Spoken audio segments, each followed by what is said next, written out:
Warahmatullahi wabarakatuh.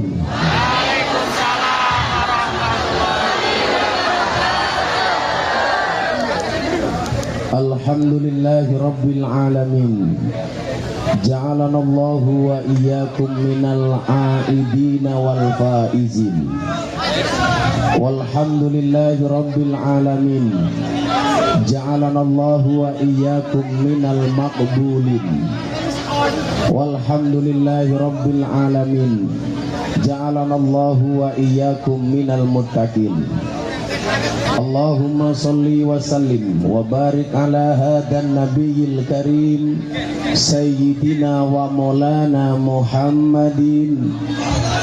Sayyidina wa maulana Muhammadin.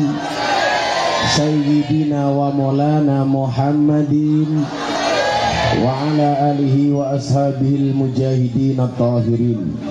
Rabbi israh li sadri wa yassir li amri wahlul 'uqdatam min lisani yafqahu qawli, amma ba'du.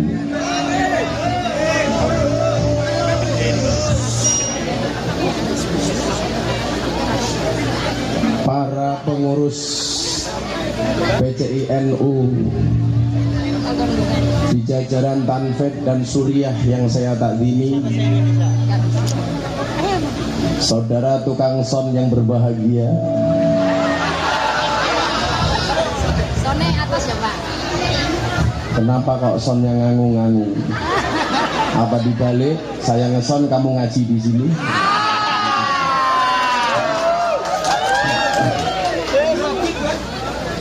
Coba diperbaiki. Iki ketoke murahan ketoke. Serta saudara-saudaraku sekalian, sebangsa dan setanah air yang saya cintai. Insya Allah turunnya hujan hari ini merupakan tanda cinta dari Allah untuk kita semuanya. Sama halnya saya bisa hadir pada pagi siang hari ini insya Allah karena cintaku sama kalian semuanya. Saya bersyukur berangkat tanggal 22 karena sejak tanggal 19 sampai hari ini masih dikejar-kejar sama wartawan. Saya jadi tersangka, tertuduh kenapa mengislamkan Deddy Corbuzier.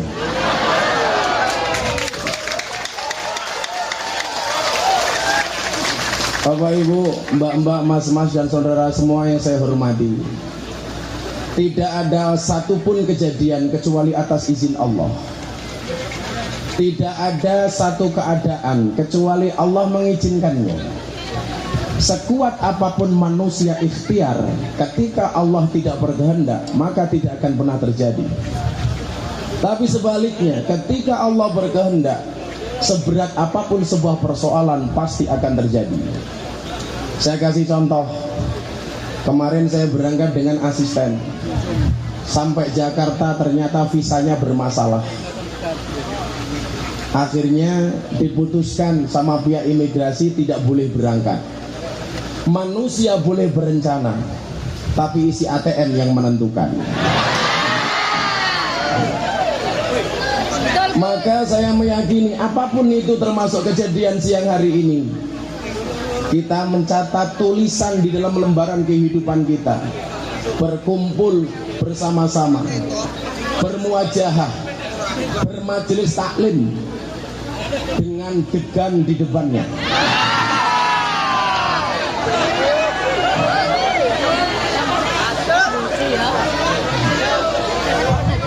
Itu apa Mas? Ini apa ini? Dibuka.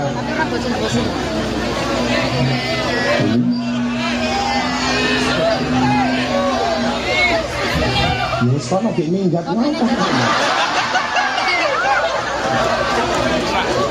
Yang kiai ini panggung diwenehi kencer apa cangkemmu kon mama.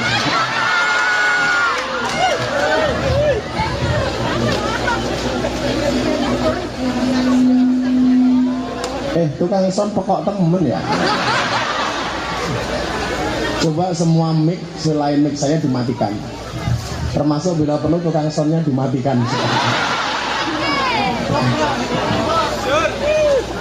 Tidak ada satu kejadian pun kecuali atas izin Allah.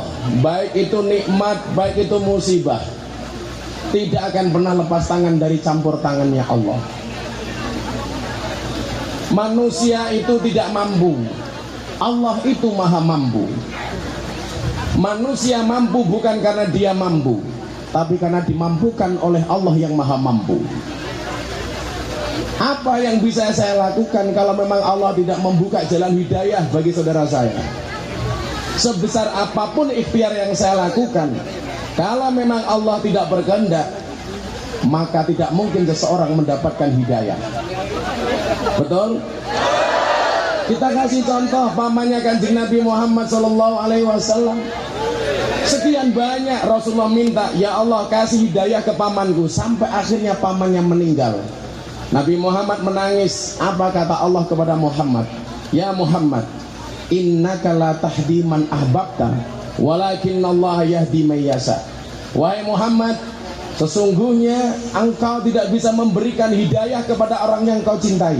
Kenapa? Karena hidayah itu hak prerogatifnya Allah. Maka lucu hari ini ketika saya belusuan ke tempat-tempat yang menyenangkan, di lokalisasi, di karaoke, di kafe. Kalau di Jogja namanya puskesmas, pusat kesenangan mas-mas. Karena mbak-mbak di dalamnya apa pekerjaannya? Pekerjaannya adalah mewarnai kehidupan rumah tangga orang lain. Orang hari ini bilang, apakah Gus Miftah mampu menjadikan mereka bertaubat? Saya bilang, kewajiban saya menyeru, kewajiban saya menyampaikan, karena Al-Quran mengatakan ud'u ila sabili rabbik. Saya mengajak mereka. Soal hasil akhir itu urusan Allah. Manusia itu fokus kepada ikhtiar, manusia itu fokus kepada proses. Soal finishingnya, soal endingnya itu urusan Allah. Kalian boleh memilih orang yang mau dinikahi, tapi kalian tidak bisa memilih orang yang dicintai. Karena cinta itu rasa yang diberikan oleh Allah. Maka sekuat apapun kita mencintai pasangan kita, kalau Allah tidak mengendaki, tidak akan pernah terjadi.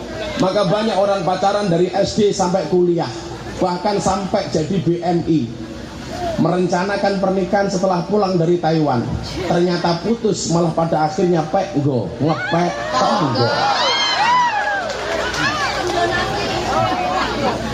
Berencana berangkat dari Indonesia, kerjasama bareng-bareng di Taiwan. Nanti pulang kita menikah. Begitu sampai Taiwan ternyata pekco, ngepek, tonco. Wongnya ya teko iki. Ya melu guyu. Biasanya jilbabnya abang ya.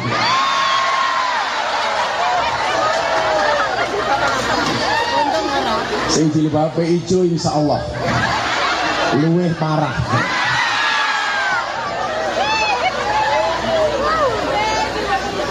Manusia itu mampu karena dimampukan oleh Allah. Maka sampai hari ini saya masih dikejar-kejar sama wartawan. Sekian TV minta supaya saya segera pulang ke Indonesia. Ayo jelaskan kepada kami, apa rahasianya kok mampu? Manusia salah. Kita itu seharusnya fokus dengan proses, bukan fokus dengan hasil.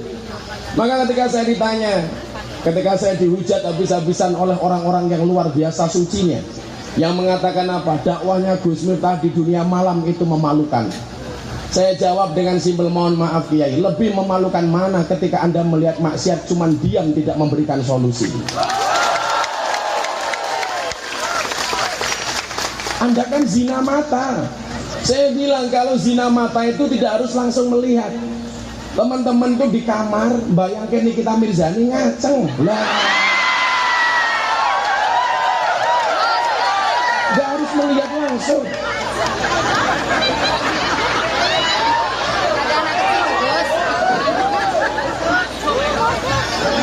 Saya bilang urusan saya itu proses. Soal besok mereka taubat atau tidak itu urusan Allah. Toh saya mohon maaf meyakini para PSK yang bekerja di lokalisasi. Kalau di Jawa Timur namanya begenggek. membacanya pakai ikhfa. Kalau di Jogja namanya lonte. Kenapa disebut lonte? Bar kelon tele-tele.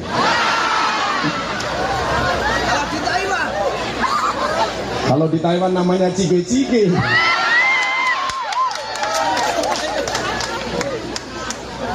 Saya meyakini mereka tidak akan pernah bekerja di tempat itu selama-lamanya.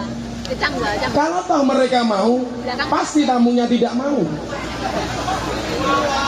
Barangkali mereka jadi PSK umurnya 50 tahun. Kalau sampai 60-70 tahun mereka masih bekerja di situ, siapa tamunya yang mau? Kalau toh kemudian tamunya mau, mohon maaf, pasti bisa mati duluan. Karena bisa keracunan. Keracunan apa? Susu kadaluarsa. Maka kewajiban saya apa? Fokus kepada proses. Termasuk selama 8 bulan saya bareng-bareng Dedi Cahyadi. Nama asli dari Deddy Corbuzier, Deodatus Dedi Cahyadi Sunjoyo. Kemarin alhamdulillah sowan Kiai Ma'ruf Amin, nama beliau ditambahi Ahmad Dedi Cahyadi. Sebesar apapun ikhtiar yang saya lakukan, kalau kemudian Allah tidak berpihak kepada hidayah ini, maka tidak akan mungkin pernah terjadi. Maka ingat pelajaran pertama, kamu mampu bukan karena kamu mampu, tapi karena dimampukan oleh Allah yang maha mampu. Kamu bisa bukan karena kamu bisa, tapi karena dibisakan oleh Allah yang maha bisa. Kamu hamil bukan karena kamu pinter kelon, enggak, tapi karena Allah menghendaki kamu hamil. Wong kenyataannya banyak orang menikah puluhan tahun tidak hamil-hamil, tapi lucunya anak SMA di pinggir lapangan malah meteng. Coba soalnya digandani sebelah sana nggak denger ini. Agak sana. Loh malah bengong. Katanya tukang sone mau mangkat ngaji nguyuh ra cewek.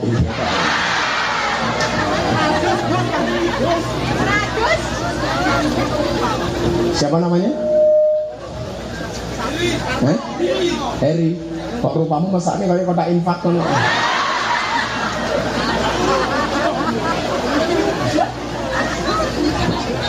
Manusia tidak mampu, Allah mampu. Saya kasih contoh. Kencing itu persoalan sepele, tapi ribuan orang di luar sana tidak bisa kencing. Kenapa? Karena Allah tidak memampukan dia kencing. Saya ngajak jamaah mau umroh suntik meningitis, cari kartu kuning. Syaratnya perempuan harus tes urin. Begitu disuruh kencing sama dokter, 30 menit di kamar mandi tidak bisa mengeluarkan air kencing. Akhirnya saya bilang goblok nguyuhe ra iso. Saya gantian kebelet, saya masuk kamar mandi. Gantian saya, hampir 30 menit saya di toilet, tetap tidak bisa keluar. Akhirnya saya jengkel, tak obat ABG, yo ra metu. Saya mikir, kenapa sih kencing saja tidak bisa? Kan persoalan sepele. Tak obat ABG ra metu. Akhirnya aku jengkel, tak selenti indah sih, yo ra metu. Kenapa? Karena Allah tidak memampukan. Makanya kenapa kemudian dalam ajaran Islam bersyukurlah kamu ketika kamu kencing. Caranya bagaimana? Dengan cara bersuci. Jangan ngawur. Jangan kayak sekarang di mana-mana teriak takbir Allahu Akbar, tapi kencing di pinggir jalan. Di mana-mana mengibarkan benda, katanya bendera tauhid, tapi kencing tidak dicopot kaosnya, topinya tidak dicopot, bahkan nggak cewek, malah sangune ilmu tutul gitu yang listrik. Pengalaman matamu.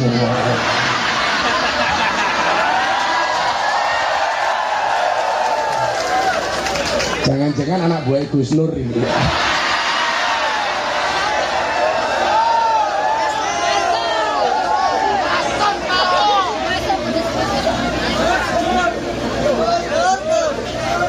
Karena bersuci itu merupakan tanda syukur kita dengan Allah. Maka saya ingat betul saya sowan ke abah saya di Sumatera. Karena seperti yang kalian tahu, saya puja Kesuma, putra Jawa kelahiran Sumatera. Kalau asisten saya yang tidak jadi berangkat itu Indo-Pakistan, bapaknya iblis, ibunya setan. Begitu saya pulang naik kapal feri, saya kencing di kamar mandi, ternyata nggak ada air. Waktu itu saya andilau antara dilema dan galau. Tak tutul-tutul kok kayak Harry. obat ABK ya ora pantes. Akhirnya saya ingat ngesai Sprite. Apa yang terjadi? Subhanallah, saya cebok pakai Sprite, rasane tengkeranyas. Untung ora dirubung semut.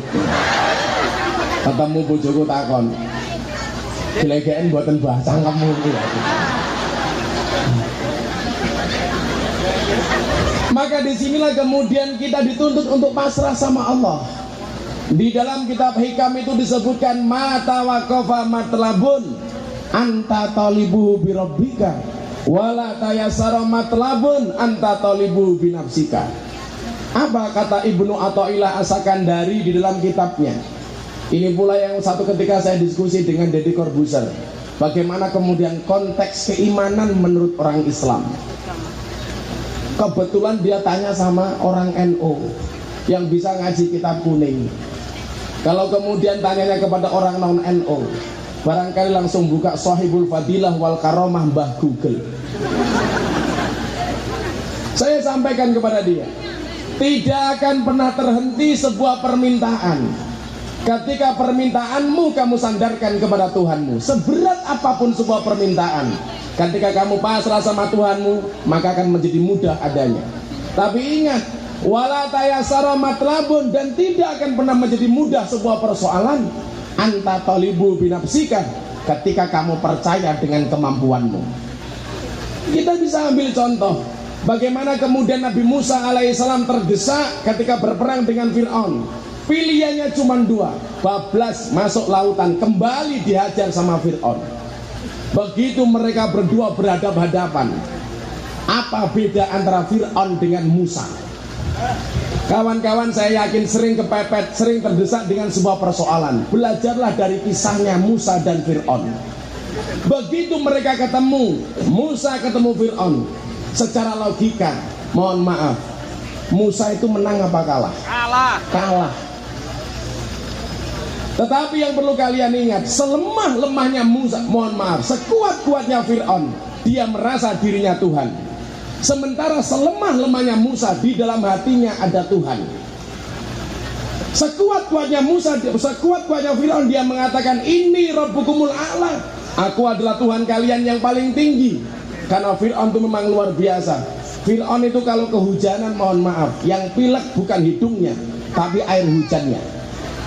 Kalau dia makan sambal, yang mules bukan perutnya, tapi sambelnya. Sama dengan Fir'aunnya Indonesia, nabrak tiang listrik, yang sakit tiang listriknya. Fir'aun model baru, kepalanya mendol, yang salah bakpaunya. Begitu berhadapan-hadapan, Musa mengatakan, Tuhan, saya melawan Fir'aun atas perintahmu, saya perang melawan Fir'aun atas perintahmu, saya kalah segala-galanya dari Fir'aun, tetapi di dalam hatiku ada Allah. Akhirnya apa? Allah memberikan solusi di last minute, di detik-detik terakhir. Maka saya bilang sama mbak-mbak PSK, Mbak, saya dulu pernah lihat pameran akik di Taman Mini Indonesia Indah. Ada satu batu akik, di dalamnya ada tulisan Allah. Harganya berapa? 3 miliar. Maka yang perlu kalian tahu, batu akik yang benda mati, di dalamnya ada kalimat Allah, harganya 3 miliar. Bagaimana hati manusia ketika di dalam hatinya ada Allah? Berapa nilainya? Tak terhingga. Kenapa? Karena Allah dijadikan tujuannya. Allah mampu menjadikan orang miskin langsung kaya. Contohnya siapa? Sa'labah. Allah mampu menjadikan orang kaya jadi jatuh miskin, Qarun. Allah mampu menjadikan orang biasa jadi raja, Daud. Allah mampu menghinakan raja di raja, Fir'aun. Allah bahkan mampu menjadikan seorang perawan, tidak pernah pacaran, tidak pernah kumpul, tidak pernah cike-cike, bisa hamil. Siapa? Maryam. Tapi saya pesan sama mbak-mbak di sini, jangan ikut-ikutan Maryam. Pak Kiai, aku kaya Maryam. Lah kok mau orang duwe bojo meteng. Kalau itu tidak kaya Maryam, tapi diuntal codot. Codotnya sapa? Harry.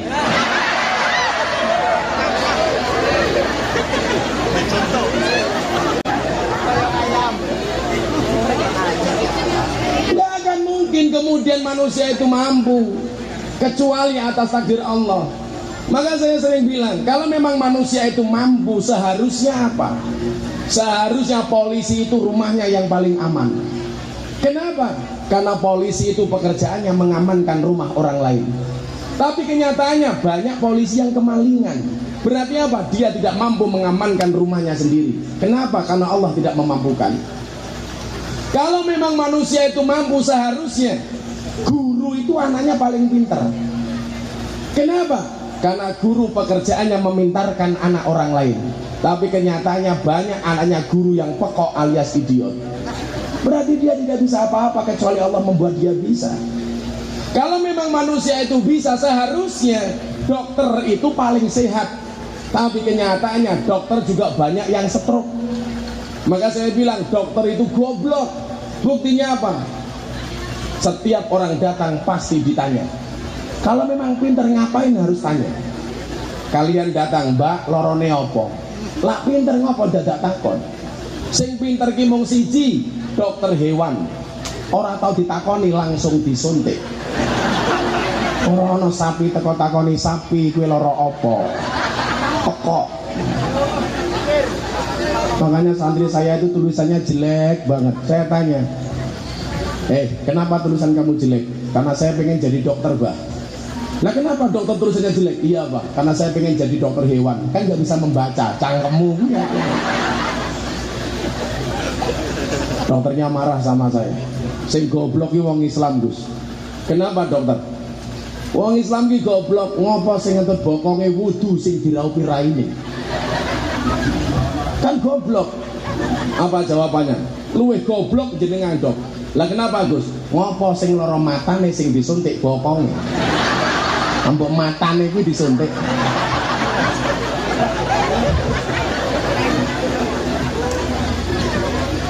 Gak akan mungkin bisa kalau Allah tidak memisahkan. Kalau memang manusia itu mampu, mohon maaf, harusnya kuli bangunan itu rumahnya yang paling bagus. Kenapa? Karena kuli bangunan pekerjaannya membaguskan rumah orang lain. Tapi kenyataannya banyak kuli bangunan yang tidak punya rumah. Uang iya tekal kan rupa-rupanya kayak gitu. Ini sayang banget orang sekian banyak soalnya jelek banget ini. Murahan mesti. Ini tersangkanya Heri. Ini tohnya golek gratisan. Ini nggak maksimal suaranya. Maka pertemuan siang hari ini kita syukuri alhamdulillahirabbil alamin. Kita dikasih kesempatan oleh Allah Subhanahu wa taala bisa berkumpul bermuajahah di sini. Kalian memiliki banyak hal. Pahala kalian berlipat-lipat. Bahkan disampaikan an-nadru ila wajil alim wa wa ibadah. Memandang wajahnya kiai itu bernilai ibadah. Maka kalau saya ngaji dengan Mbak PSK, saya bilang, Mbak PSK, memandang wajahnya kiai itu ibadah. Apa jawaban mereka? Beruntunglah kami ya Allah, memandang saja ibadah. Ndak apa iso ngeloni.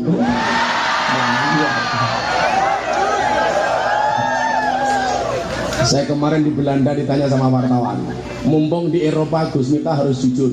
Apa Mas wartawan?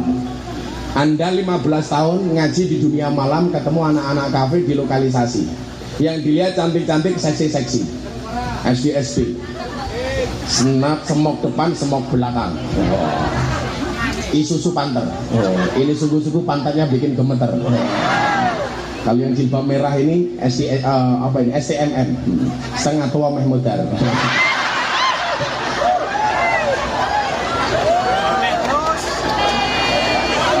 Kayak ngono wis tuwa jilbabe pink.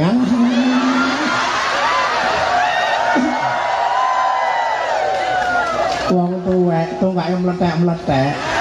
Jilbabe pink. Halah. Ngono mulai ning Indonesia panggilannya mama.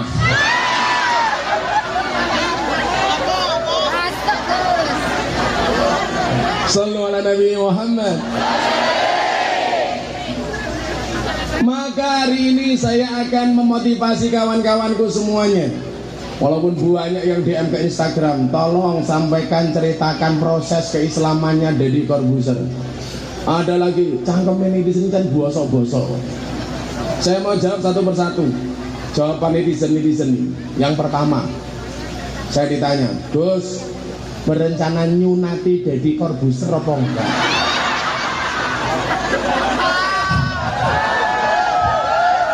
Kebayang nggak sih orang segede itu?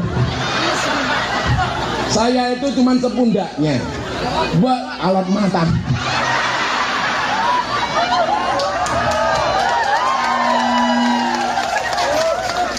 Alat kayak mangan empal. Orang segede itu, tingginya hampir 2 meter, badannya begitu keker. Wartawan tanya, Mas Dedi dan Gus Miftah, kapan rencana sunat? Dan yang tanya itu cowok. Kan saya jadi mikir, ini cowok normal apa orang gitu. Kalau yang nanya cewek itu kan lumrah. Sing penasaran kok malah lanang. Insya Allah, sepengetahuan saya, Mas Deddy Corbuzier sudah sunat. Saya besok Jumat mau ke rumahnya dia, mau saya ajak Jumatan perdana. Karena dia bilang, "Brur, aku diajak Jumatan." Ya besok aku ke sana. Saya dari Blitar, saya terbang ke Jakarta, pulang Surabaya. Saya ke sana. Mau saya ajak Jumatan. Langsung pengen saya buktikan. Saya buka celananya. Saya khawatir begitu saya buka tungul.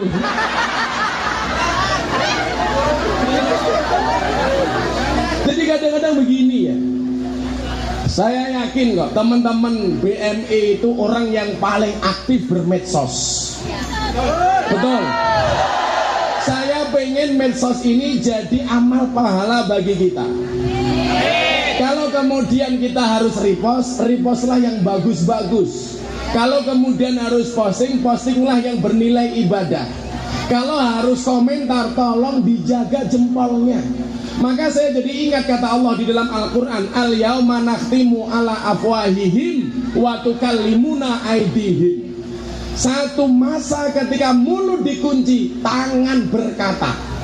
Ternyata ini jawabannya. Ayo. Ternyata ini jawabannya. Kenapa mulut yang dikunci, tangan yang berbicara? Karena hari ini jempolmu lebih banyak mempengaruhi dunia daripada mulutmu. Ngene tok. Lah sing lanang beda, ngene tok. Ternyata itu jawabannya. Al-Quran mengatakan demikian, terjawab sudah hari ini. Begitu banyak kemudian orang berurusan dengan polisi gara-gara jempolnya. Gara-gara ini. Maka kalau harus posting yang bagus. Jangan lebay. Bulan puasa siang-siang, tabung gas 3 kg di foto, posting di Facebook. Apa captionnya? Siang-siang begini lihat tabung gas 3 kg, serasa lihat kelapa muda.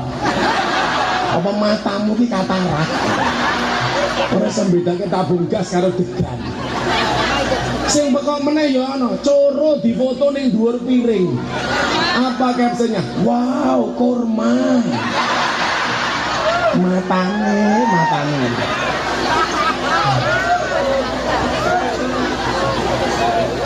Ibu-ibu juga gitu. Malam-malam jam 10 bikin status di Facebook, aku kedinginan nih. Iya. Harry komentar, tak kancani po. Ketua Tanfite yuk melu komentar, WK. Kita harus cerdas. Saya contoh begini, Gus, itu Deddy Corbuzier sholatnya tangannya salah. Kenapa seperti itu? Saya berangkat dari Jogja jam 3, landing setengah 5. Atas izin Allah ketemu dengan Profesor Dr. Said Agil Sirot. Beliau mau terbang dari ke Semarang, saya turun dari Jogja. Beliau seharusnya sudah naik pesawat, dikasih tahu sama asistennya, Pak Kiai, Gus Miftah sama Deddy mau landing. Oke, saya tunggu. Begitu perjalanan ke rumahnya Kiai Ma'ruf Amin, di depan rumah ajudannya Pak Ma'ruf telepon, Gus, berkenan nggak Master Deddy Corbuzier diajak sholat diimami sama Kiai Ma'ruf? Pertemuan dengan Kiai Ma'ruf kurang 2 menit toh menjelang adzan maghrib. Saya bilang sama Deddy, bro, mau nggak sholat sekarang? Kan saya belum tahu caranya, Gus. Sudah, saya praktek di depan dia, cukup 2 menit tok gerakan-gerakan inti. Pokoknya kamu mengikuti imam. Imamnya berdiri, kamu berdiri. Imamnya ruko, kamu ruko. Imamnya sujud, kamu sujud. Saya jadi ingat ceritanya Gus Dur. Ada orang Cina masuk Islam. Akhirnya sama seperti yang saya sampaikan, sholat. Apapun yang diikuti, yang dilakukan imam, kamu ikuti. Imamnya berdiri, Cinanya berdiri. Imamnya ruko, Cinanya ruko. Sujud, sujud. Kebetulan pas sujud itu kakinya imam gak bisa ditekuk. Akhirnya mancal ke belakang. Kena makmum burine. Cinone mikir, oh alah wong sholat kuwi pancal-pancalan. Pancal burine dia. Yang dipancal misuh cancuk. Dia mikir, oh kurang ajar itu. Begitu rakaat kedua, yang dipancal sama Cina ini mikir, jarene wong Sina kuwi ora sunat. Dirogo sarunge. Akhirnya Cina ini mikir, oh wong sholat ki rogo-rogoan. Akhirnya ngerogo sarunge imame. Iya. Untung kemarin Dedi gak ngerogoh sarungnya Pak Kiai Ma'ruf. Di depan puluhan wartawan kayak begitu. Itu praktek sholatnya Kiai. Cuman 2 menit tok saya ajari di dalam mobil. Bro, takbir begini. Orang sedekah begini hukumnya sunnah. Namanya sunnah kan ya boleh dilakukan, boleh tidak. Maka ketika Dedi begini dikritik. Tukang son, goblok iki lho, mati lho.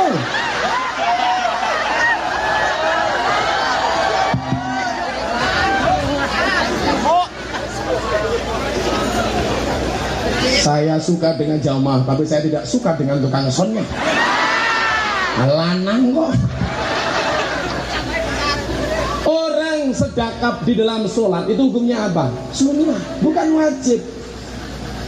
Sunnah seperti disampaikan oleh Rasulullah, tangan kanan memegang tangan kiri, di bawah dada, di atas pusat. Karena sunnah bentuknya macam-macam. Bulan puasa, mbak-mbak puasa perutnya sakit, Allahu Akbar. Ada yang seperti ini? Ada nggak? Musim dingin di Taiwan sholat subuh, Allahu Akbar. Katisen. Anaknya njaluk bayar SPP, Allahu Akbar. Allahu Akbar.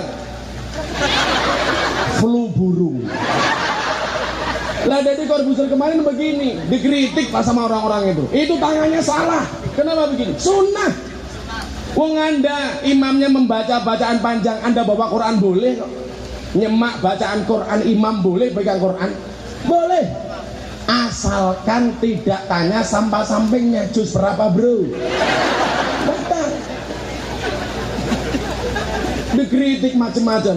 Dia telepon saya, kok cangkemnya orang Islam gitu-gitu banget ya Gus ya.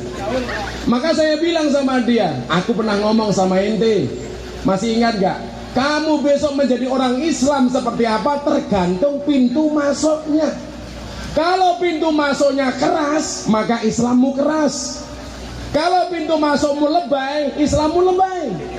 Tapi kalau pintu masukmu ramah, Islammu ramah. Maka saya bilang sama dia, kamu harus mengikuti orang-orang yang Islamnya ramah, bukan Islam yang marah-marah. Bukan Islam yang marah-marah. Hari ini kan lucu, katanya ulama, katanya ustadz, tapi setiap hari memprovokasi jamaah dan umat. Kita membaca Al-Quran di atas kuburan, katanya bid'ah, gak ada dasarnya. Pertanyaan saya sekarang, kamu membaca Quran di depan MK, dalile apa? Itu bid'ah dolalah. Membaca Quran di depan MK gak ada dasarnya. Kalau kita kemudian membaca Al-Quran di atas kuburan, katanya bid'ah. Kan hari ini aneh. Ulama-ulama justru tidak menenangkan tapi menakutkan. Inilah alasan kenapa Deddy Corbuzier yakin dengan saya harus masuk Islam dengan Gus Miftah. Seminggu sebelum dia syahadat saya kasih tahu, bro, kamu silakan cari kiai yang lain yang lebih mumpuni. Begitu dia bilang sama saya malam-malam jam 12, dia telepon saya, Gus, apa bro? saya mantap untuk menjadi seorang mu'alaf. Saya bilang, kenapa? Kenapa kamu harus masuk Islam? Awalnya saya tolak, tidak saya iyakan. Karena saya tidak mau orang masuk Islam main-main. Saya bilang, udah, jadi orang Islam itu berat, Ferguson, berat. Cukup aku saja. Sama Pak Kiai, ngaji di lokalisasi itu berat ya, cukup aku saja. Kamu gak kuat Pak Kiai, pasti kamu ngacengan.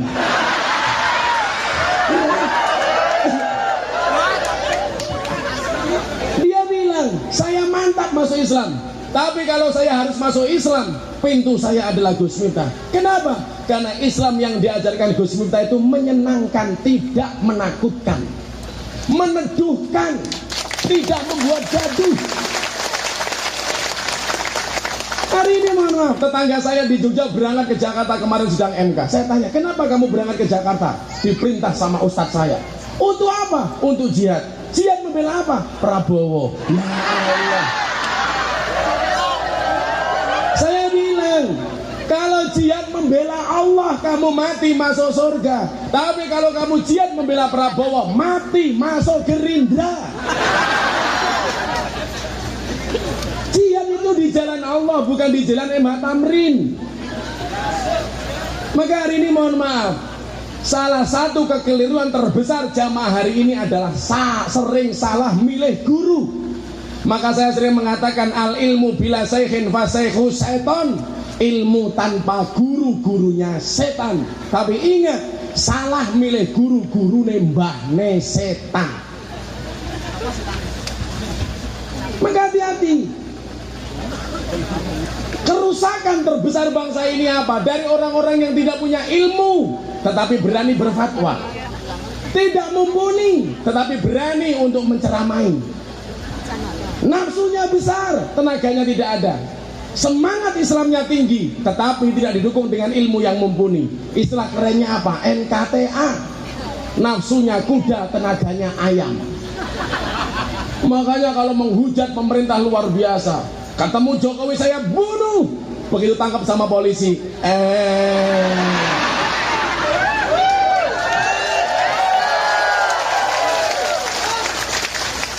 kalau kemudian kita harus berdebat Basul Masail, ayo Basul Masail berdebat secara ilmiah.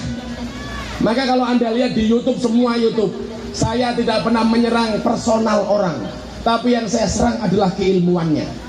Ketika berbicara Tengku Zulkarnain, saya tidak pernah berbicara personalnya, tetapi saya bahas adalah keilmuannya. Ketika dia mengkritik Basul Masail NU yang memutuskan kafir diganti non muslim, dia mengatakan orang NU terlalu berani karena merubah bahasa Al-Quran. Padahal kafir itu dari kalimat kafara yukafiru kufron. Kan goblok. Yang saya kritik keilmuannya. Saya berbicara Neno Warisman, yang saya kritik keilmuannya. Urung bodoh kok wis takbiran, kan pekok. Wah, saya durung kok takbiran. Maka disinilah kemudian yang dilihat sama Deddy Corbuzier. Gus, kok menyenangkan ya Islammu? Di kafe diterima, di lokalisasi diterima, di mana-mana diterima. Sementara dia ketakutan. Ketika bulan puasa kemarin ada orang teriak-teriak Allahu Akbar, tutup rumah makan. Dia bilang sama saya, Gus, apa benar? Apa bro? Apa benar fungsi takbir itu untuk menutup rumah makan? Ini pertanyaan Deddy Corbuzier. Apa benar takbir itu kalimat yang mulia, kalimat yang suci mengakbarkan Allah? Kelasnya hanya untuk menutup rumah makan. Maka saya bilang, bro, orang puasa itu hikmahnya supaya mengetahui laparnya orang miskin. Kalau kita hari ini berpuasa minta supaya warung makan itu ditutup, seharusnya malu dengan orang miskin. Kenapa? Karena mereka setiap hari lewat depan rumah makan dan tidak malah minta tutup rumah makan itu. Maka saya bilang, bulan poso ki kudune sing kudu ditutup warunge apa cangkeme. Engko ana waktune aku ngerti, tenang no pikirmu. MC kok ngatur kiai. Sabar. Lu ngerti rupamu kayak kotak infak. Jenggotmu kaya wedhus.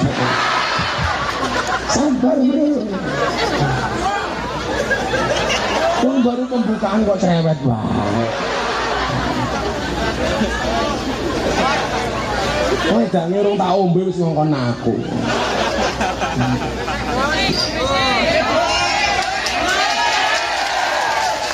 Sangit.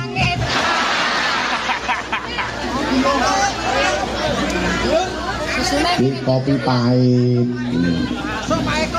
Kopi pahit itu untuk melindungi jantung. Orang-orang itu aneh, kalau minum kopi nggak ada gulanya dibilang pahit. Tapi kalau dikasih gula, kopi jadi rasanya enak. Mohon maaf, yang dipuji kopinya apa gulanya? Kopinya enak tenang. Makanya kita itu sering kadang-kadang harus menempatkan diri sebagai gula. Apa? Ada rasanya tapi tidak pernah diperhitungkan keberadaannya. Cie.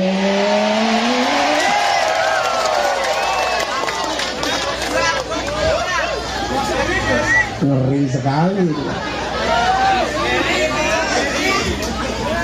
Seberapa hebat kamu? Oh, aku sing pacaran, kowe sing ngetengi.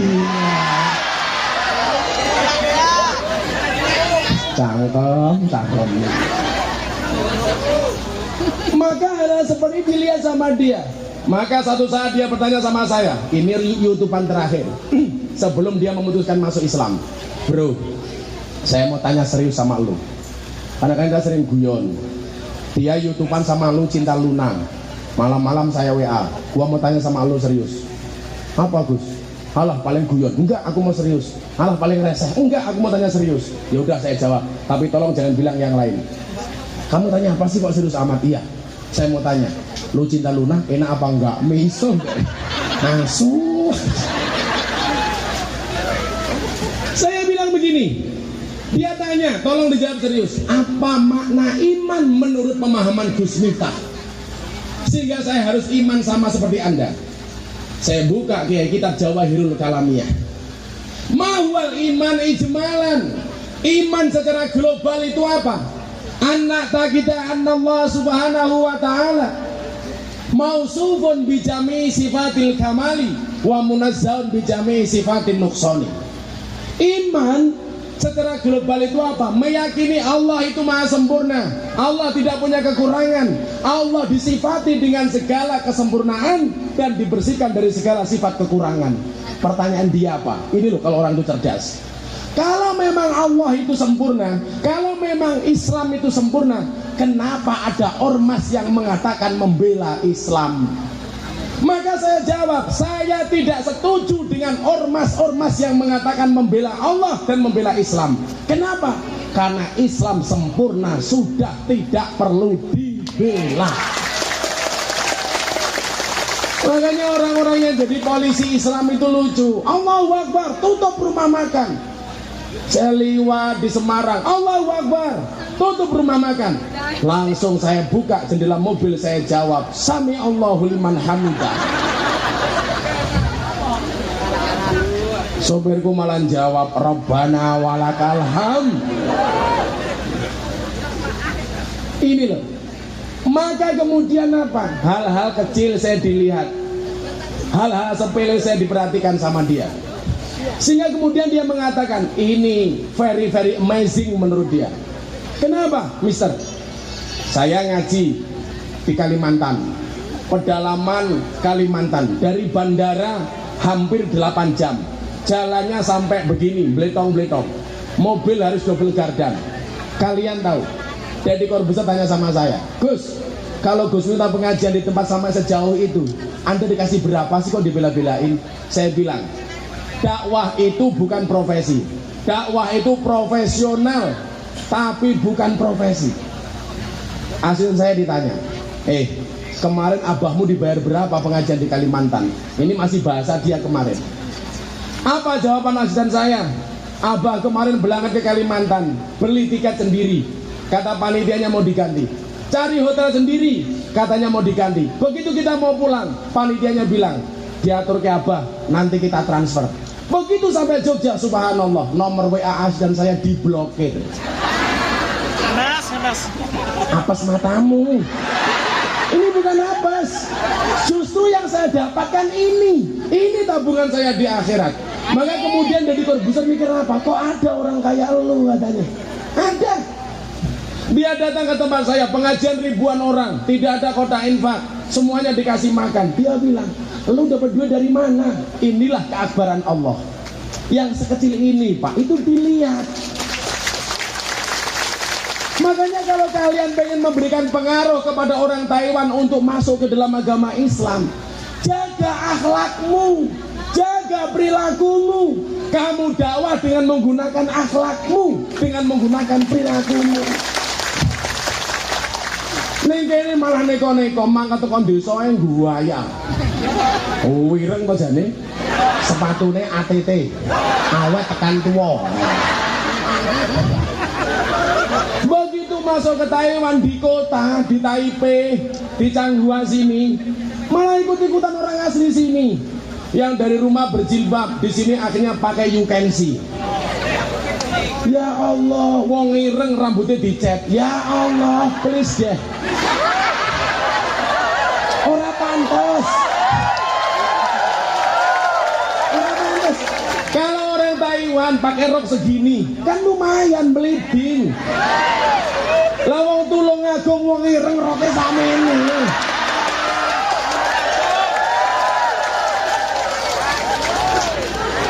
Kanca-kanca lanang sing delok. Olah Heri wedhuse kolu. Mereka pakai pakaian yang SMS. Ya memang budaya mereka kok. Apa SMS? Silite metu seditik. Lah wong orang Indonesia wong irenge melu-melu. Orang yang tidak pernah bisa ngaca diri. Maka kalau kita pengen siar kepada orang beragama lain, nggak usah diajak, cukup lihat perilakumu. Saya besok tanggal 20 Juli ada tamu dari Jerman, satu keluarga. Saya di DM, saya itu mau balas di DM cuman satu orang minta doa orang sakit, dua orang yang mau mondok, tiga orang yang mau masuk Islam. Karena apa yang DM itu ribuan, bahkan yang lebih-lebih banyak. Gus, jadikan aku istri keduamu. Emangnya gua cowok apaan?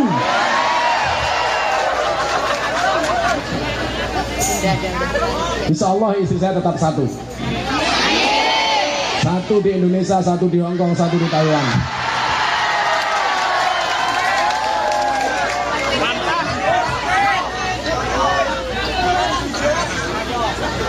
Wayuh matamu.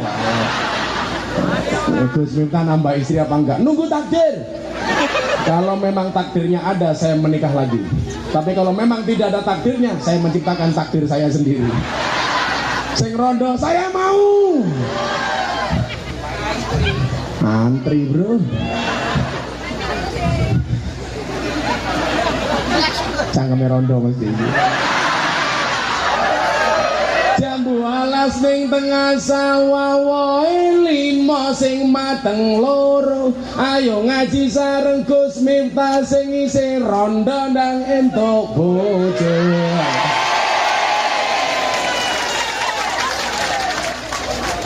Shallu ala Nabi Muhammad. Oke, sebelum saya lanjutkan, pesan sponsor.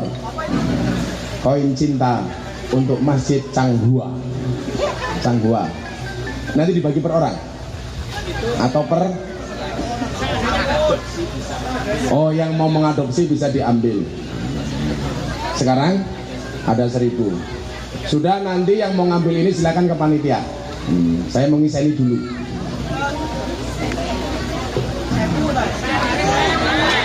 Terserah aku toh.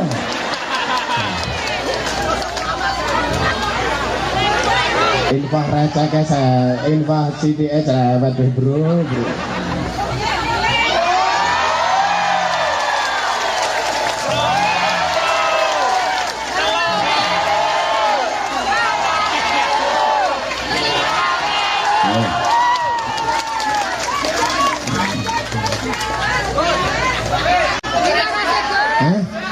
Transfer matamu.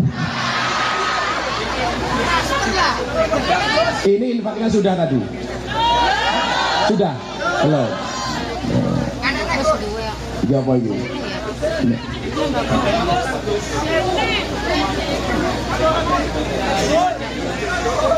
Ya Allah, ndelok kiai ganteng recehan. Please deh. Oh contoh, ndelok munyuk nih kebun binatang, sangune 100.000. Ndelok pengajian kiai sangune 1.000. Luwe larang kiai napa munyuk?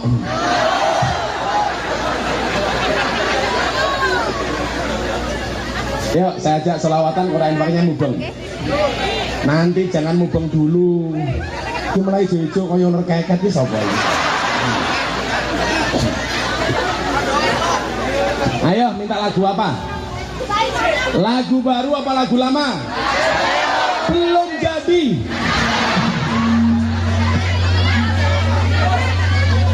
Apa? Hidung kalau supo, apalagi saya Sona. Son.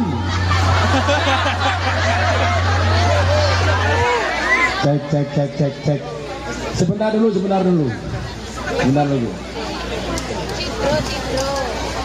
Kipas anginnya dipikir ini wae lihat Jorono.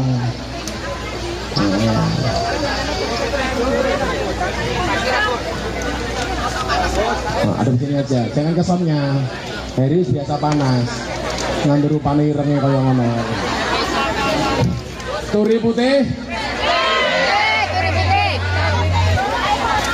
Kembang kantil. Hidung Wahyu kalau sebo. Cinta tak terpisahkan Cak Dikin. Aku bisa. Cinta tak terpisahkan Cak Dikin. Tekku iki aja dolanan. Mergo tekku sagede kentongan. Ayo, kamu lagu apa Mas? Ya ada Putih sana. Ini. Aku tak wedangan. Sing ngetoke duit oke tak dongake rezekine lancar. Sing ora ngetoke duit muga-muga mulih meteng. Amin.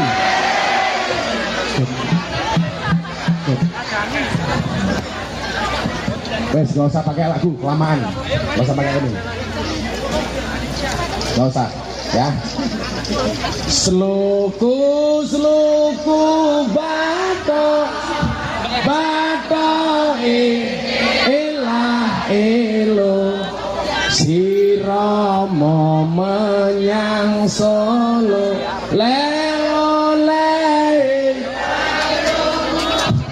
kurang banter.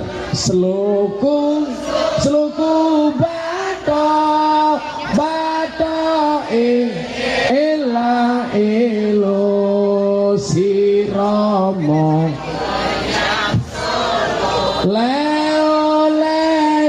payung majenti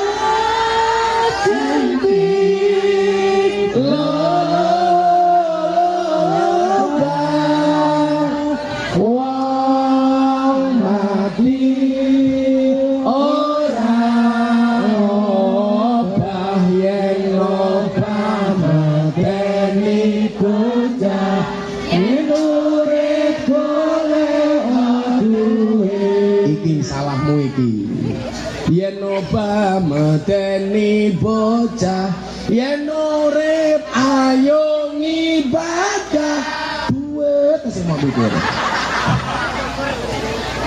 Ulangi sloku batok ilah sirama menyang Solo.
Muhammadin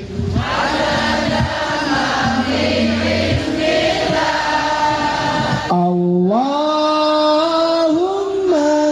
sholli wa sallim ala Sayyidina Muhammadin adada ma'fi'il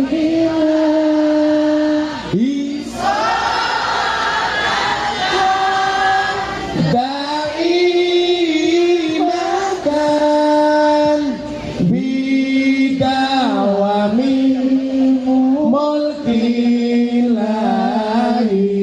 salatan daimatan bidawamil mulkillahi sallu ala Nabi Muhammad.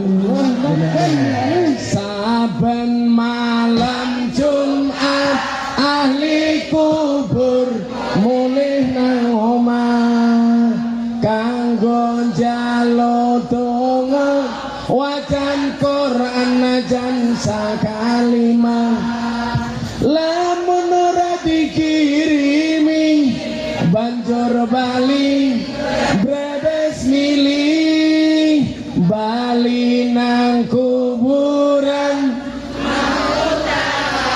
tetangisan sholli wa sallim iman ala Allah sholli wa sallim iman ala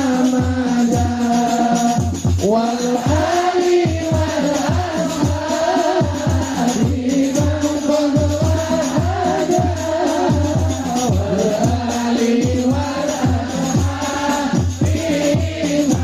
kurang kenceng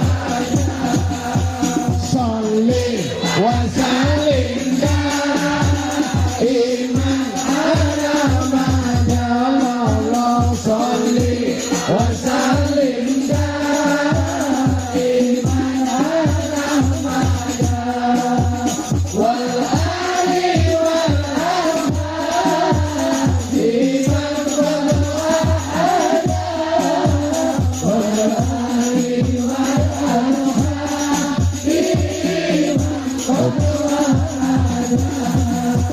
kebacut temenan ger anak turunku kowe ora wireng padha mangan tinggalanku lamun aku bisa bali ning ngalam donya bakal taring kasih donyaku sing isih ana sholli wa sallim iman Allah sholli wa sallim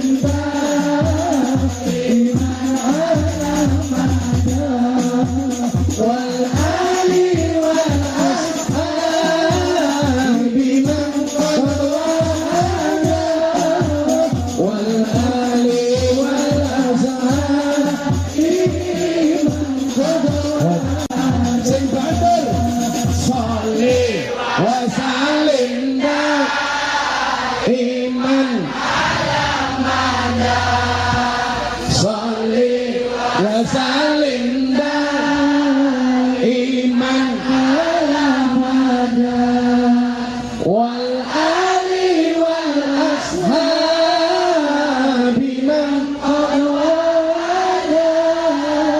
wal ali wal ashabi sallu ala Nabi Muhammad.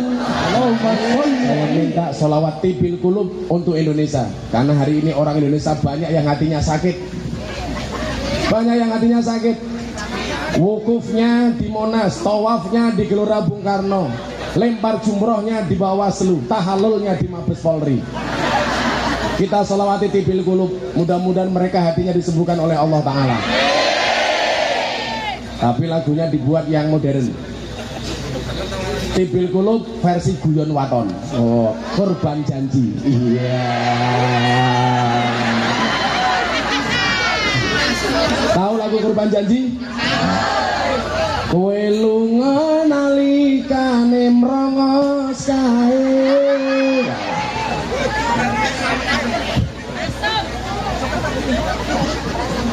Yuk, sholawat tibil qulub. Dengerin dulu, semuanya harus bisa. Allahumma sholli ala sayyidina Muhammadin tibil qulub wa dawaiha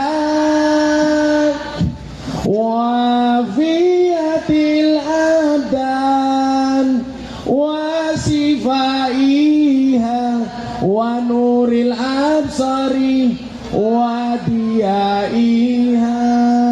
Bareng-bareng Allahumma sholli ala sayyidina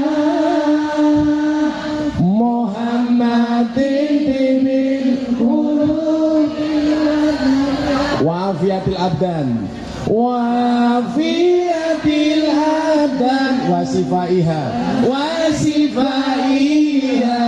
wa nur absari wa diyaiha. Kowe lunga nalikane adan kae malah mapan turu sakarepmu dhewe nuruti hawa nafsumu engkau lupakan Tuhanmu mengejar dunia lupa akhiratmu. Allahumma sholli ala sayyidina Muhammadin tibil qulub Muhammadin tibil qulub wa dawai wa fiyatil abdan wa fiyatil abdan wa sifaiha wa nuril absar wa nuril absari wa diyaiha. Tanpa sebab kowe lunga ninggal salat kamangka salat tanda syukur nikmat elinga urip ora suwe ibarat kaya mampir ngombe dunia sementara akhirat selawase. Allahumma sholli ala sayyidina Muhammadin tibil qulub Muhammadin tibil qulub wa afiyatil abdan wa sifaiha wa afiyatil abdan wa sifaiha wa nuril absari wa diyaiha. Terus ke kurbane janji guyon waton sing galo men tambah galo. Iya. Tanpa welas kowe lunga biyen kae rana masane aku sithik ngapoti tresno anyarmu lalu kau tinggalkan aku tersakiti sendiri di malam itu. Allahumma sholli ala sayyidina Muhammadin tibil qulub wa dawaiha tibil qulub wa afiyatil abdan wa sifaiha wa nuril absar wa diyaiha. Tanpa pamit kowe ngadoh ngono wae. Kenapa kamu nangis? Iya. Kata rondone mewek. Santai aja Mbak, santai aja. Sejomblo-jomblonya kamu pasti akan berakhir. Amin. Di mana berakhirnya kalau tidak di pelaminan, minimal di pemakaman.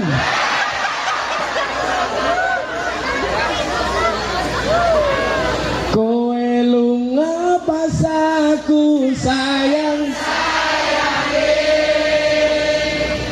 tanpa pamit kowe ngadol ngono wae.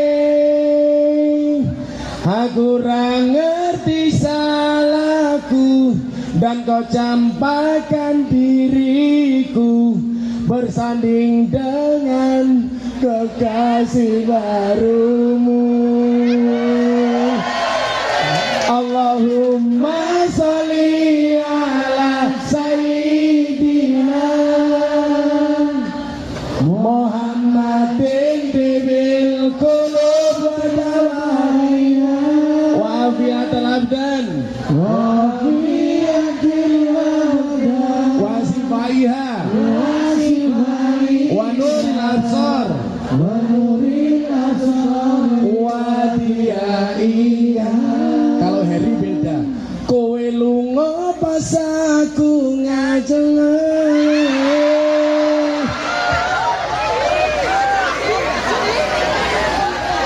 Besok meneng lah pengajian soalnya sing apik, Her kayak dia. Bosok temen ya. Suaranya nganti enteng. Besok lagi panitia saya bilang ya, kalau pengajian gak usah dikasih apa-apa, soundnya aja yang bagus. Masa kiai sekeren ini soundnya sebosok ini? Assalamualaikum.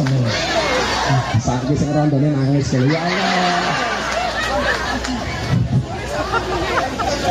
Atiku rasane lara nyawang kanca adoh karo agama ra duwe tata krama Qur'ane ra diwaca salate ya ditinggalno. Apa iki wis jamane cacah enom kelangan akhlake.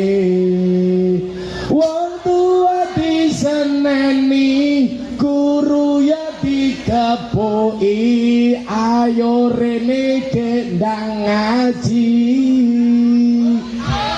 Ya Rabbi bil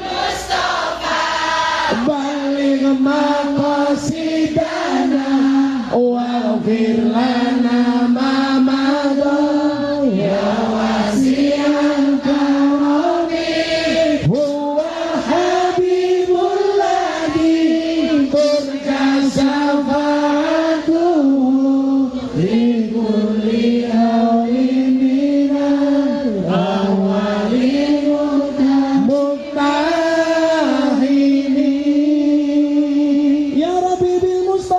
balik maqasidana waghfir lana ma madha ya wasi'al karami huwa habibul ladhi turja syafa'atuhu li kulli aliminal awali muqtahimin ngono sing kreatif titik. Lagu dangdut selawat gak apa-apa, jazz ra apa-apa, pop ra apa-apa, rock saisine ra apa-apa. Lanjut. Ribet banget aku sama itu. Keprimen ya? Aku ngerti lahir lagune apa. Pancene kowe pabu nuruti simbokmu, jare yen rani jero le dicinta, apa kaya ngene rupane wong kere kae.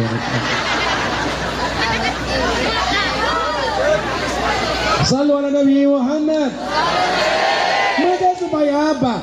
Begitu Deddy Corbuzier masuk Islam melalui saya, orang-orang mereka mengatakan, kenapa tidak masuk Islam melalui kami? Kenapa tidak masuk Islam melalui kami? Kenapa tidak bersama golongan kami? Ini Islam model apa lagi? Kok pakai golongan-golongan? Makanya saya pesan kepada kawan-kawan di Taiwan, tolong kalau ngundang guru, ngundang kiai yang kapasitasnya jelas, jangan yang ngawur. Betul? Kayak di Solo itu ngundang, mohon maaf, pengajian gak pernah ngundang kiai, cuman mendengarkan radio. Saya berulang kali bilang, radio itu sifatnya ada suara tanpa wujud. Sing ana suarane ra ana wujude kuwi jenenge entut.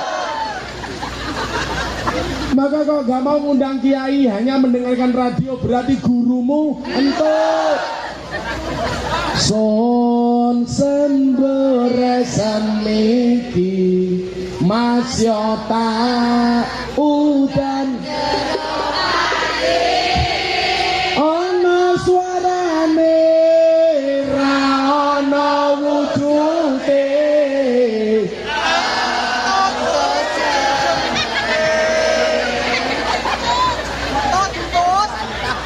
Masuk terus.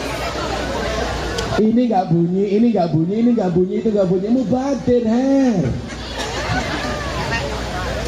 Lawan ribuan kayak gini osone murah banget. Aku nyumbang 5.000 murah banget.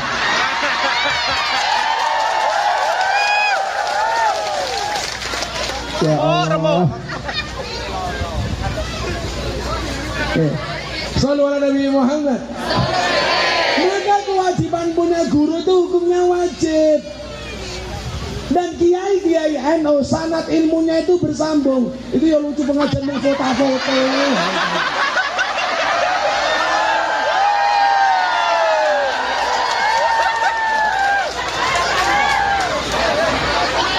Ada kiai ngaji malah pansos.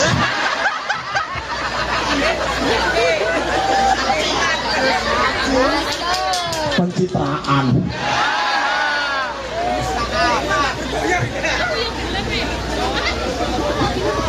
Maka hari ini sumber dari segala masalah itu justru para tokoh-tokoh yang dianggap mumpuni dalam bidang agama. Padahal apa? Bukan ulama tapi sok ulama. Lah kita itu sering terprovokasi dengan, mohon maaf, orang-orang terkenal, tetapi tidak pernah memperhitungkan profesionalismenya di dalam berdakwah. Jangan mengejar terkenalnya, tapi kejarlah ilmunya. Jangan hanya mencari masyhurnya. Kan sekarang banyak ngartis gak laku, ngustad diundang, yang diambil apanya? Kalau memang dia punya keilmuan, memang punya kapasitas, why not? Tetapi kalau tidak punya, justru menjerumuskan, justru mencelakakan. Karena apa? Ilmu tanpa guru, gurunya setan. Jangan kemudian semangatnya tinggi tapi tidak punya ilmu yang mumpuni. Yang sering saya sampaikan di YouTube itu, saya dicurhati sama Via Valen. Via Valen bilang sama saya, "Bah, apa Nduk? Saya itu diprotes sama orang." "Kenapa Nduk?" "Gara-gara saya nyanyi lagu Din As-Salam di panggung dangdutan. Saya diprotes." "Kenapa?" "Via Valen gak sopan nyanyi solawatan kok di panggung dangdutan." Via Valen tanya sama saya, "Apa benar, Bah, Din As-Salam itu lagu solawat?" "Sejak kapan Din As-Salam dianggap sebagai lagu solawat?" "Itu lagu Arab tapi bukan solawat." Lah gobloknya orang hari ini, setiap yang Arab seolah-olah solawat, setiap yang Arab dianggap Quran. Sama saya membawa jamaah umroh ke Madinah, lihat TV ada orang ngomong Arab, tangannya diangkat, amin, amin, amin. Ngertinya kalau yang Arab itu doa. Begitu saya lihat isinya apa? Berita pemerkosaan. Din As-Salam itu bukan sholawat, itu qasidah Arab, lagu perdamaian. Jadi mbak-mbak di kamar mandi, di toilet sambil ngising, nyanyi ini boleh, nggak apa-apa. Itu rondone lungguh, daripada bayangin Gus Miftah sing ora-ora. Lungguh karo nyanyi Din As-Salam nggak apa-apa, karo ngeden.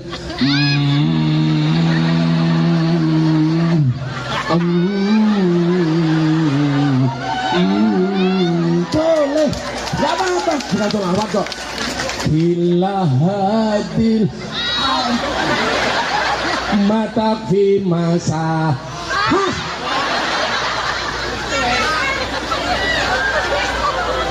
Ini rangat ilmunya dikira sholawat. Maka kemudian apa? Al-Quran mewanti-wanti kepada kita. Fas'alu ahla zikri in kuntum la ta'lamun. Kurang kencang. Bengok bro. Tangkapmu bengok. Ini luar tangkap.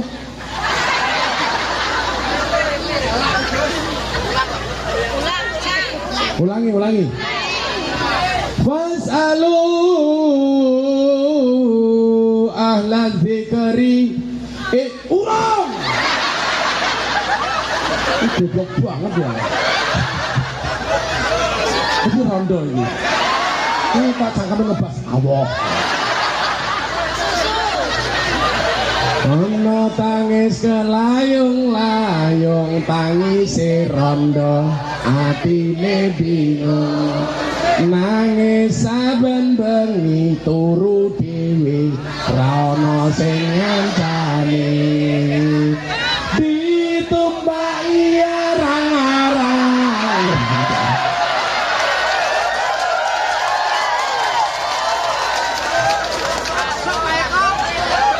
Allah kok ngebas Allah.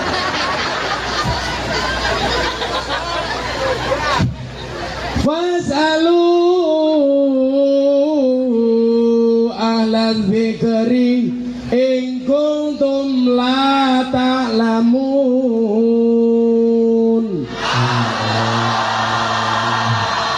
Adabmu.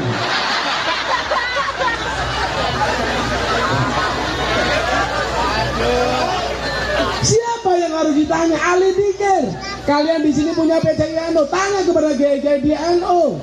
Karena saya meyakini guru-guru di NU itu sanad keilmuannya jelas, sanadnya nyambung. Saya ditanya, Gus Miftah dapat ilmu dunia malam dari siapa? Dari Gus Mi salah satunya, dari Kediri. Gus Mi santrinya siapa? Punya guru namanya Mbah Dalhar. Mbah Dalhar punya guru namanya siapa? Nabi Khidir alaihissalam. Gus Mi itu di tempatnya Mbah Dalhar pekerjaannya membersihkan sandal. Membersihkan sandal. Satu saat begitu di depan kamarnya Mbah Dalhar membersihkan sandal, sandalnya Mbah Dalhar itu ada yang menyamai persis dua pasang. Akhirnya apa? Gus Mi mikir iki sandalnya sopo? Kok sandalnya podo karo guruku? Dibersihkan dua-duanya. Ditunggu sampai jam 2 malam tamunya tidak keluar. Mendekati subuh tamunya keluar, dikejar sama Gus Mi. Cuman kelihatan punggungnya tok. Gus Mi tanya sama Mbah Dalhar, Mbah Wadaru tamunya jenengan sinten? Kok sandalnya podo kali panjenengan? Apa jawaban Mbah Dalhar? Tamuku semalam adalah Nabi Khidir alaihissalam. Itu Kiai NU, ilmunya nyambung sampai Kanjeng Nabi, sampai Nabi Khidir. Jadi mohon maaf kalau mau dihitung, Nabi Khidir ke Mbah Dalhar, Mbah Dalhar ke Gus Mi, Gus Mi ke Gus Miftah, cicitnya Mbah Khidir bro. Ada gawakmu yang subur.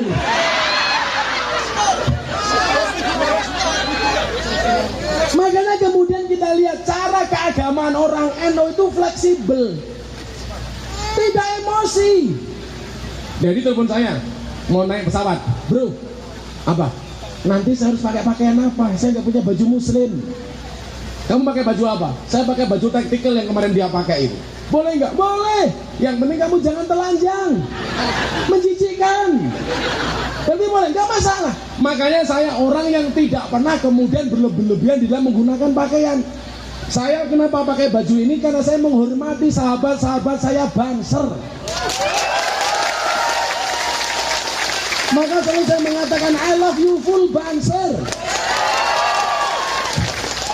Karena Habib Lutfi guru saya pernah mengatakan, kalau saya besok dapat tiket surga, saya lihat di dalam surga tidak ada Banser, maka tiket surga saya berikan kepada anak-anak Banser. Maka saya yakin Banser itu masuk surga. Kok ono Banser mlebu surga kuwi ono sebabe. Pas kiai ngaji, Banser ning mburi panggung nguyuh ora cewek. Makanya saya nggak pernah pakaian saya macam-macam. Ya, yang lain pakai kopiah, saya pakai belangkon. Kiai kok belangkonan. Apa urusannya dengan belangkon saya? Saya beli belangkon duit saya sendiri. Ya kan, sing tanggoni ndas-ndas dhewe. So what gitu loh. Ini kalau di Mekah terkenal, bro.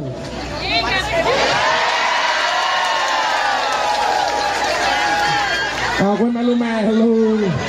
Sorry, nggak selevel, bro. Namanya siapa? Azi. Saya doakan kamu panjang umur. Yang santunya mati, gue urip dewe.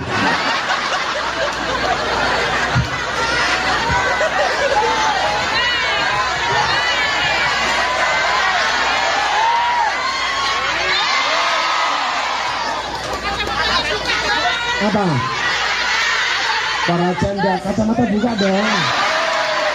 Saya khawatir kalau kacamata saya buka nanti permintaan lagi celananya dong.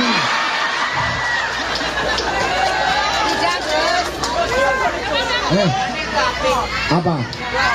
Belangkon. 1, 2. Lah apa-apa kok mau jaluk iki. Saya tidak pernah mau terjebak dengan formalitas. Saya bilang sama Dedi, udah kamu pakai baju seperti itu. Karena apa? Islam kita bukan Islam formalitas, Pak. Orang Islam di Indonesia, kita harus pakai jubah seperti Rasulullah. Kalian nggak tahu sejarah. Tipu. Kalian nggak tahu sejarah. Kalian nggak bisa membedakan mana budaya, mana agama. Menutup aurat itu agama, sementara cara menutup aurat itu adalah budaya. Maka selama auratnya tertutup, maafi muskilah, nggak ada urusan. Yang jadi masalah itu nggak tutup aurat, kelihatannya berpakaian tapi telanjang. Maka begitu masuk Taiwan seperti ini, boleh pakai baju batik, boleh pakai baju tactical, boleh pakai baju muslim. Ini bukan baju muslim, ini baju koko. Berarti baju Cina, maka namanya koko. Kalau baju Islam pasti baju Habib, tanpa Rizik.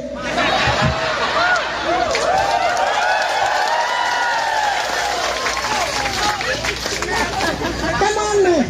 Begitu masuk Indonesia boleh pakai sarung, boleh pakai celana, boleh pakai jin, setan, demit, iblis. Wah, kamu malah bingkule jebol-jebol kayak. Terus rupamu kayak Kipli. Boleh, seperti yang saya pakai ini juga boleh. Saya tanya yang saya pakai ini namanya apa? Rok cangkemmu. Dia rok. Apa? Dasar. Apa? Ulot. Ini namanya tokrung, katok sarung. Dari depan kayak sarung, dari belakang kayak katok.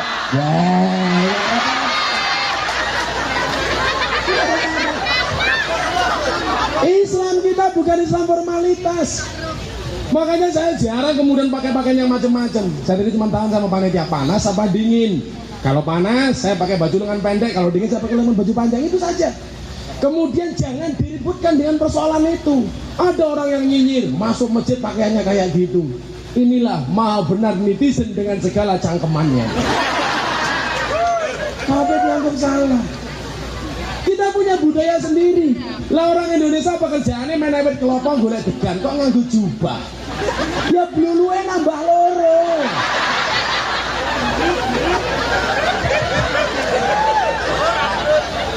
Pekerjaannya narik becak, kok pakai jubah. Narik rem bisa salah, nggak mandek-mandek. Salah dia sing ditarik. Pekerjaannya cari pasir, ngeduk pasir ning kali kok nganggo jubah. Ya little body. Apa kia little body? Sini gatel kelebon wedi.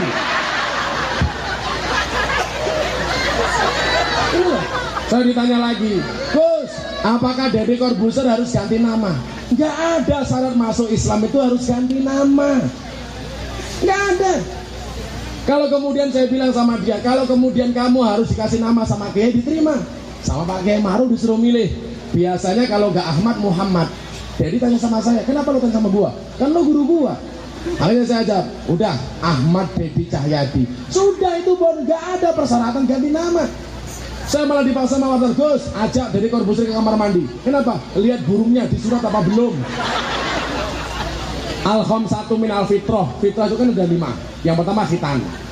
Maka saya besok hari Jumat, saya Jumatan mau saya pastikan. 2 apa? Motong kuku, sunnah. Ngerok kumis, sunnah.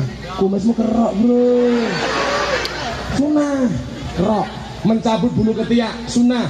Makanya ibu-ibu besok kalau pulang, suaminya pulang dari macul, malang kerek, cabut kaliannya, sunnah Rasul. Ya jul cangkemmu. Kemudian apa yang terakhir? Mencukur bulu kemaluan, sunnah. Tapi ingat, dicukur sendiri, jangan dibawa ke salon. Ngomong sih mau yang salon. Ada ngomong Mas Ozi? Cukur. Cukur apa? Malah pakai kerimbat barang. Rebonding. Maka di sinilah sebenarnya esensi Islam. Tidak terjebak kepada formalitas, tidak terjebak kepada bungkus, tapi lihatlah isi. Maka begitu orang-orang Nahdlatul Ulama bikin acara sawalan, bikin acara halal bil halal, mereka mengatakan apa? Bid'ah. Itu tidak ada ajaran dari Rasulullah. Coba dilihat isinya. Halal bil halal zaman Kanjeng Nabi tidak ada, tapi silaturahmi merupakan perintah Rasulullah. Maka ingat, jangan lihat wadahnya, tapi lihatlah isinya. Maka kalau saya diundang mengajar nggak pernah lihat amplopnya.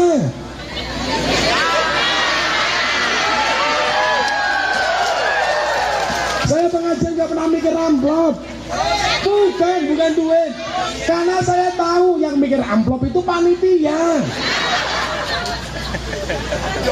Maka kemudian apa? Ketika banyak orang pekok tidak bisa menjaga mulutnya, Islamnya terlalu formalitas, keras dan lain sebagainya, akhirnya ditangkap sama polisi. Muncul berita baru. Apa beritanya? Kriminalisasi ulama. Kalau ada ulama berbuat kriminal, ditangkap sama polisi, itu bukan kriminalisasi, tapi ulama yang kriminal. Betul? Kan begitu pemahamannya.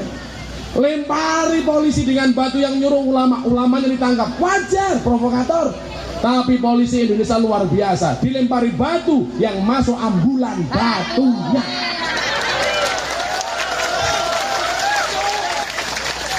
Luar biasa itu.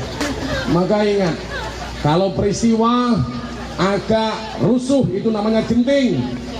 Kalau hal yang paling urgent itu namanya penting. Kalau ibu-ibu hamil namanya bonding. Tapi kalau kalah ngamuk minta dilantik namanya sinting.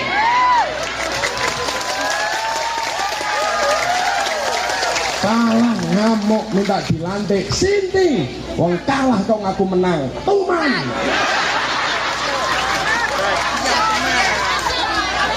Maka saya meyakini MK besok tanggal 28 keputusannya, saya yakin MK itu kepanjangannya apa? Menunda kekalahan. Ini loh, ini efek dari apa? Efek salah milih guru. Maka ini perhatian betul saya teman-teman BCINO. Perhatikan soal ini. Karena apa? Rasulullah mengatakan saya di zamanun ala ummati yafiruna minal ulama wal fuqaha. Akan datang satu zaman di mana umatku meninggalkan ulama. Hati-hati, disingkirkan. Hari ini sudah mulai NU digoyang. Caranya gimana?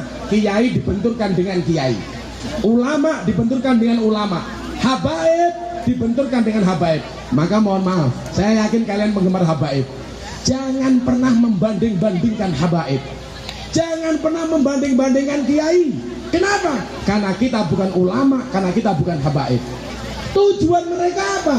Membenturkan kiai, membenturkan ulama, membenturkan habaib. Tujuannya apa? Menghancurkan NU. Kenapa? Karena mereka tahu yang paling kokoh mempertahankan NKRI dengan Pancasila adalah Nahdlatul Ulama. Maka saya bilang, baju boleh baru, HP boleh baru, gigi boleh baru. Ya itu dikawati itu. Wong paling pelit sandunya, untuknya dipageri. Saya membayangkan kalau punya istri cangkeme kawatan. Wow, dicipok merongos. Yang merongos gak usah pasang kawat gigi, santai saja bro. Ingat, merongos itu adalah mingkem yang tertunda. Jilbab boleh baru, pakaian boleh baru, motor boleh baru, istri boleh baru. Tapi ingat, jangan pilih-pilih guru yang baru, apalagi dengan paham yang baru. Naudzubillah min dzalik. Maka hari ini mohon maaf, saya hanya punya kepentingan ini. Jangan sampai kemudian gara-gara guru kita salah, hidayah kita melayang. Saya ingatkan, 4:30. Saya kalau soundnya bagus ngaji 5 jam kuat. Nah, soundnya kayak dia.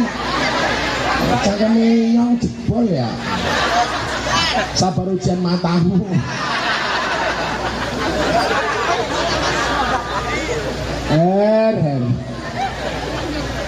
Kenapa? Karena begitu banyak orang yang salah milih guru, akhirnya apa? MTS. Apa itu MTS? Murtad tanpa sadar. Orang hidup di negara kesatuan Republik Indonesia, makan uangnya negara, tapi mengkritik negara. Saya kemarin bilang sama Pak Menteri Pratikno, hei Pak Menteri, ini sekarang BUMN banyak, orang-orang diundang makan uangnya negara, tapi menjelek-jelekkan negara. Mereka tinggal di Indonesia, tapi tidak sepakat dengan Pancasila. Saya bilang, orang-orang yang tidak sepakat dengan Pancasila, silahkan tinggalkan Indonesia.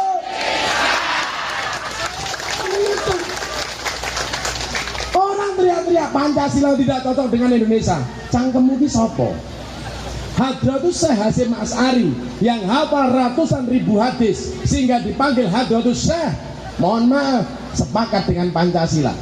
Lah kowe iki mau ngapal hadis telu, jenggotmu yo mung telu. Ya, katokmu al kacong, aliran katok congklang. RCTI, rombongan celana tinggi Indonesia. Kalau ibu-ibu lu kelihatan nih. KMT, kelompok badok terus.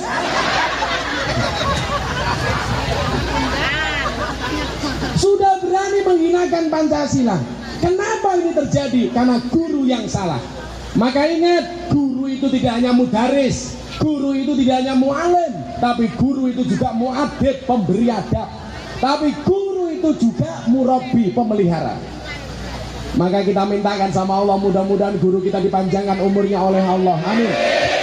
Tapi kok sekarang gurunya beda-beda, Gus, lumrah. Kenapa guru beda-beda?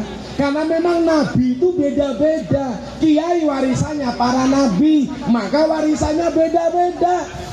Ada kiai yang mendapatkan warisannya Nabi Sulaiman, kaya. Sahabat kita Yusuf Mansur, Paitren, Sulaiman. Ada kiai yang mendapatkan warisannya Nabi Dawud, suaranya keren, Habib Syekh. Ada kiai yang mendapatkan warisannya Nabi Musa, Habib Rizik, cangkemnya atos.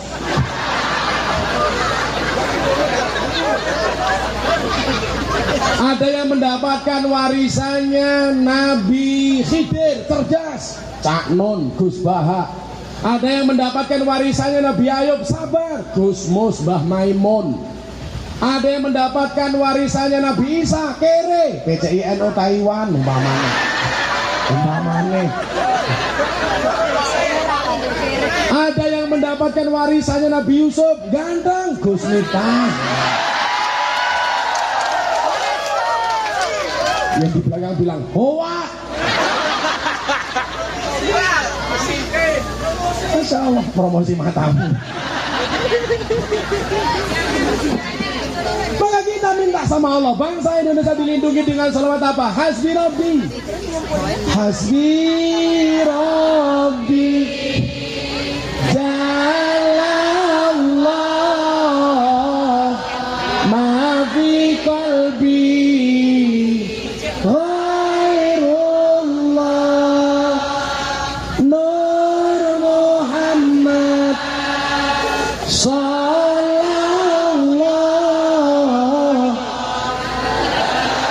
Mas, nanti aja habis doa, ganggu aja kamu ini.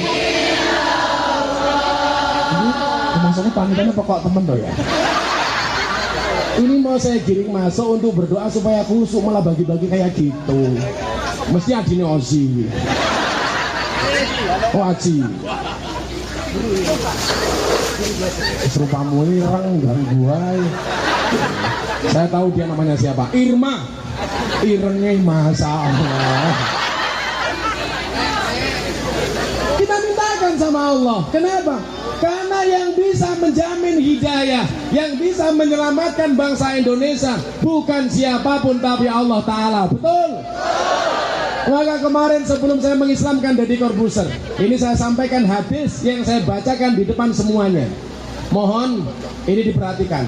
Ini pesan inti hari ini supaya hidayah kita diselamatkan oleh Allah. Amin. Sebanyak apapun uangmu, sebanyak apapun hartamu, sebanyak apapun duniamu, tetapi ketika Allah tidak menyelamatkan hidayahmu, tidak akan pernah selamat hidupmu. Apa Rasulullah mengatakan? Wa inna ahadakum ya'maluna bi amali ahli jannah hatta yakun bainahu wa baina illa diraun fayasbitu alaihi alkitab faya'maluna bi amali ahli nar fayadkhuluha. Apa kata Rasulullah? Dan akan ada di antara kalian orang-orang yang telah melakukan amalan-amalan penduduk surga, sehingga jarak dia dengan surga tinggal satu hasta saja. Surga sudah kelihatan. Tetapi apa? Catatan takdir merubah hidupnya. Di akhir hidupnya dia melakukan amalan-amalan penduduk neraka, dan akhirnya Allah memasukkannya ke dalam neraka. Contohnya siapa? Bal'am bin Bahura. Ulama di zaman Nabi Musa mati dalam keadaan kafir karena kesombongannya. Tidak hanya itu, Rojal Unfuwah, delegasi sunnah, mati dalam keadaan kafir. Ubaidillah Al-Jahsi, sahabat perangnya Rasulullah, mati dalam keadaan kafir. Bahkan seseorang yang diceritakan oleh Imam Al-Qurtubi di dalam kitabnya Tukang Adzan, Allahu Akbar, Allahu Akbar, 5 waktu di dalam sehari dia mengumandangkan adzan. Satu saat dia adzan di atas menara, hayya 'alas shalah, di bawah ada cewek cantik. Dia turun, dia kejar. Ceweknya ditanya, Mbak, mau nggak kau menikah dengan saya? Dijawab sama perempuan ini, sorry mas, kita beda agama, kita beda keyakinan. Sama saya dengan Via Valen, beda keyakinan. Dia yakin mau, saya yakin nggak mau.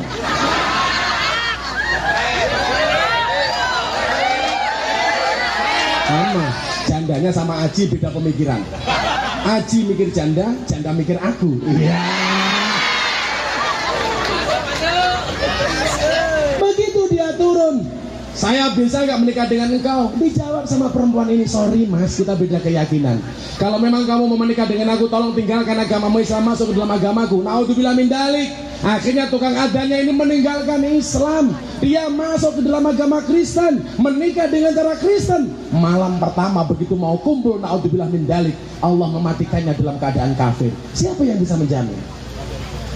Tapi juga sebaliknya, ingat saudaraku, wa inna ahadakum ya'maluna bi amali ahli nar, dan akan ada di antara kalian sepanjang hidupnya melakukan amalan-amalan penduduk neraka. Hatta yakun bainahu wa baina ila diraun, sehingga jarak dia dengan neraka tinggal satu hasta. Panasnya neraka sudah dicium oleh mulutnya, kulitnya sudah tersentuh dengan api neraka. Tapi apa kata Rasulullah? Fayasbitu alaihil kitab, catatan takdir merubah hidupnya. Faya'maluna bi amali ahlil jannah, di akhir hidupnya dia melakukan amalan-amalan penduduk surga. Fayadkhuluha, dan Allah memasukkannya ke dalam surga. Siapa contohnya? Husairin bin Abdul Azhar. Rasulullah, I love you. Terus saya pengen masuk Islam. Disahadatkan oleh Rasulullah, asyhadu alla ilaha illallah wa asyhadu anna Muhammadar Rasulullah. Saya bersaksi dengan sebenar-benarnya bahwa tidak ada Tuhan kecuali Allah, dan saya bersaksi dengan sebenar-benarnya bahwa Muhammad adalah utusan Allah. Kemudian apa yang terjadi? Belum 24 jam dia mengikuti peperangan Rasulullah. Di tengah-tengah medan perang dia mati dalam keadaan syahid. Ketika para sahabat bertanya, Rasulullah, bagaimana dengan orang ini? Dia masuk Islam belum 24 jam, hari ini dia meninggal. Apa kata Rasulullah? Walahul jannah, bagi Husairin bin Abdul Azhar adalah surga. Pertanyaannya, siapa yang bisa menjamin iman kita? Siapa yang bisa menjamin hidayahmu? Maka saya tidak pernah membenci mereka yang berbuat maksiat di dunia malam, karena saya sampaikan kepada mereka, nah, bisa jadi dosamu sebesar kapal, tapi ingatlah, ampunan Allah lebih besar daripada lautan. Bisa jadi kamu hari ini dianggap jelek, nak, tapi kamu ingat, orang baik punya masa lalu, orang jelek pasti punya masa depan. Siapa sekarang yang bisa menjamin iman kita? Tak ada. Maka ingat, kalau kalian diajak ngaji sampai jawab, ayo ngaji. Kok kamu jawab, wes tahu. Hati-hati.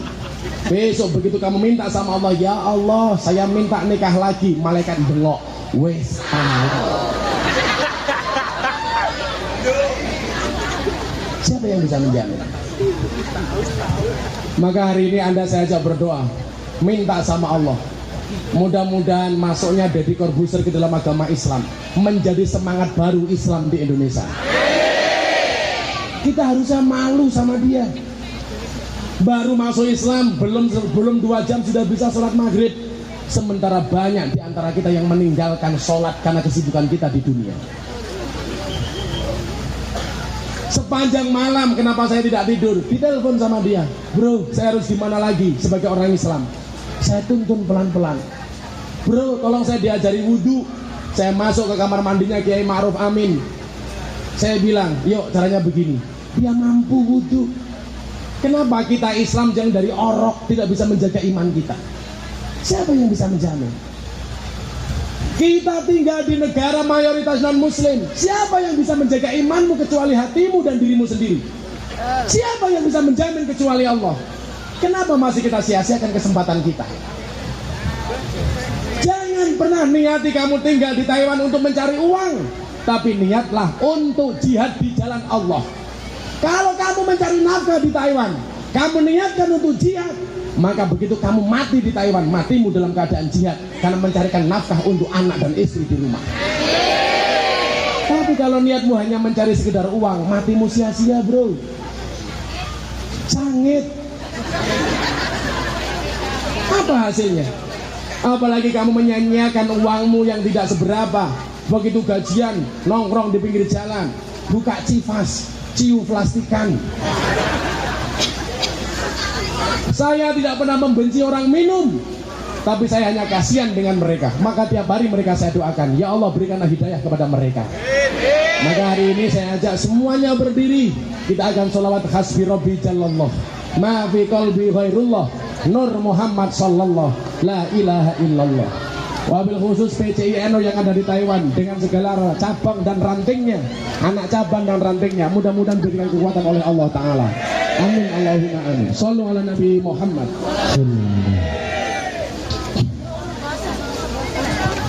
Kita berdiri semuanya minta sama Allah, mudah-mudahan bangsa Indonesia dikuatkan oleh Allah Ta'ala.